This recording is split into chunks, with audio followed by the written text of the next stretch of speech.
দেখো তেলটা গরম হয়ে গিয়েছে।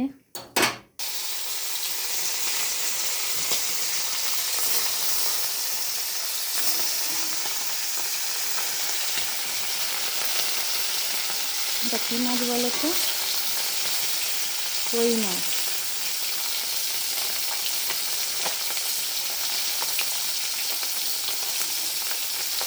আমার ছেলে কিন্তু ধরেছে পুকুর থেকে, দেখো।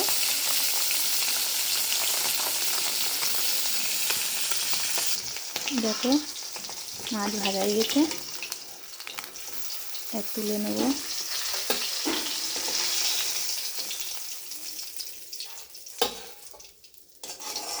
এটা মাছের ডিম। তেল গরম হয়ে গেছে, আর পেঁয়াজ দিলাম।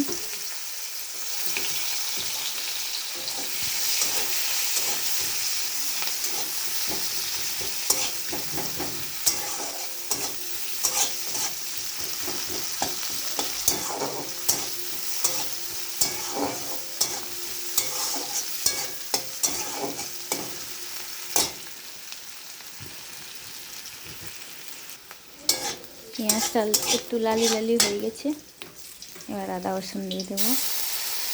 কই মাছের তরকারি তো অনেকে 5 ফোঁড়ন দিয়ে করে, আর আদা রসুন দিলেও খুব সুন্দর হয়। আরও আদা রসুন দিচ্ছি।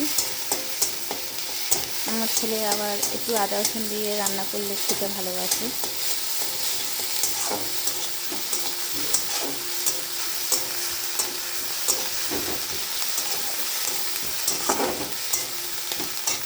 এবারে টমেটো কুচা আর কাঁচা লঙ্কা দিয়ে দিলাম।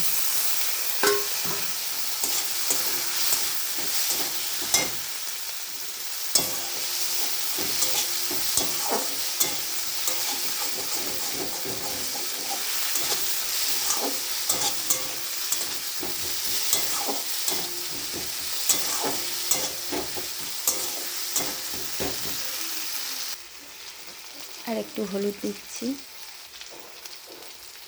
আর লবণ দিয়ে দিলাম।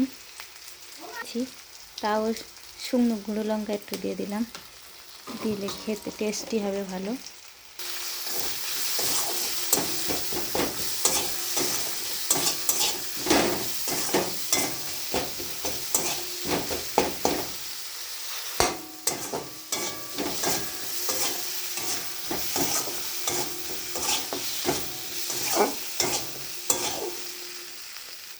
এবার একটু সামান্য একটু জল দিয়ে নেড়ে নেব।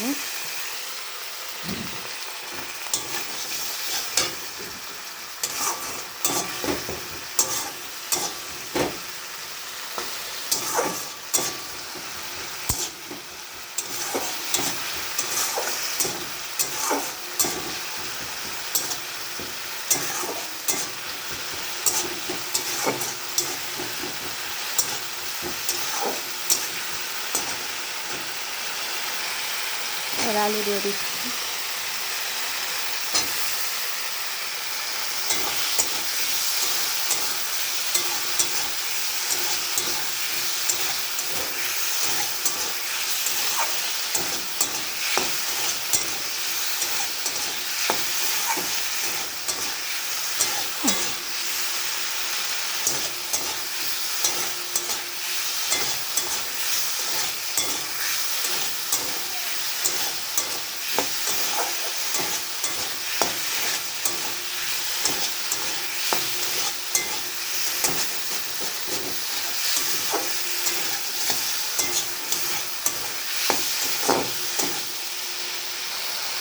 আর জল দিয়ে দিলাম।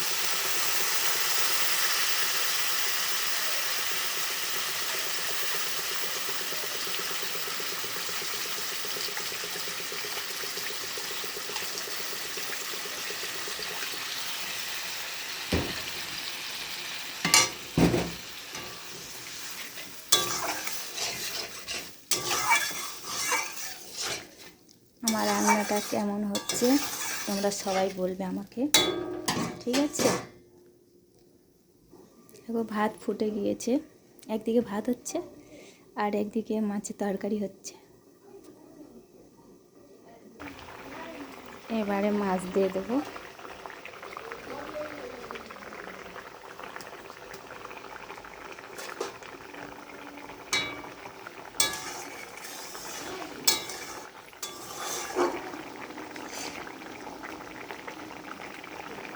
এটা জ্যান্ত কই মাছের ঝোল হচ্ছে।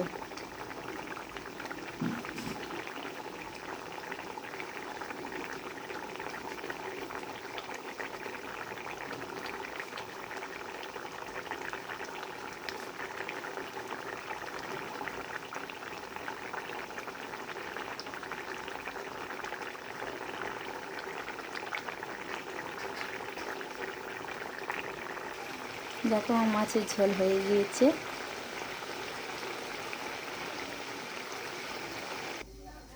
এটা কি বলো তো, কড়ার মধ্যে দিয়েছি, এটা হচ্ছে করম শাক।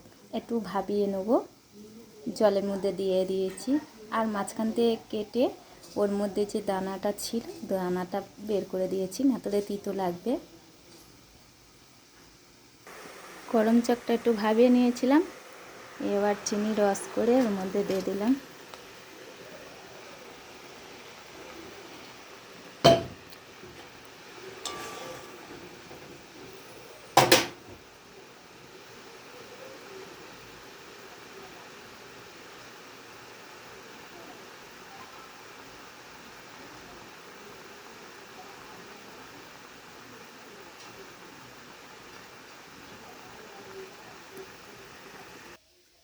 দেখো আমার করম শাকের চাটনি হয়ে গেছে।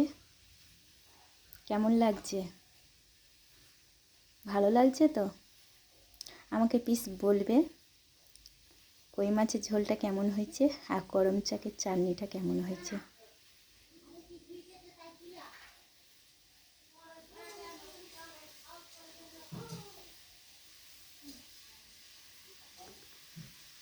Tata, bye bye.